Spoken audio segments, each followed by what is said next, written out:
I always get these comments that say you can't legally save on vehicle sales tax by registering your car in Montana. And here is the law firm that we work with in Montana. If you read right on their website, it says specializing in tax-free Montana vehicle registration and Montana LLCs. So I get it that people want to say you just can't do it, but nobody can point me to a statute or a rule that says you cannot legally create a LLC or an entity in another state. And if you do that, you are obligated to abide by that state's rules and regulations. Think about some of the largest corporations in America are all formed in the state of Delaware. Why do they do that? For asset protection, typically. And so when we are talking about the Montana LLC, we're not doing it for the sole purpose of avoiding sales tax in your jurisdiction on purchasing a vehicle.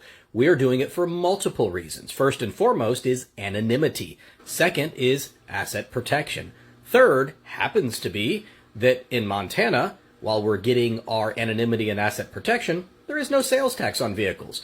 And the reply by this gentleman, who I think is a smart guy, did his research and said, well, read up on it. States are not stupid. They're cracking down on this. The only state I'm aware of that has cracked down on this is the state of Georgia. And in Georgia, probably 3 years ago or so, the Georgia Bureau of Investigation cracked down on two dealerships, Motor Cars of Georgia and Lamborghini of Atlanta.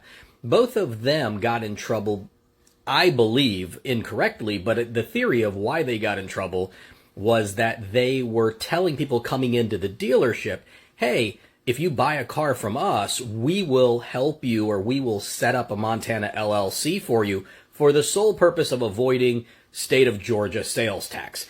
Now, while I think it's still legal, it probably gets close to the line, and the optics are not great that the dealership is promoting no Georgia sales tax as a tactic to sell vehicles to people that otherwise would have to pay sales tax.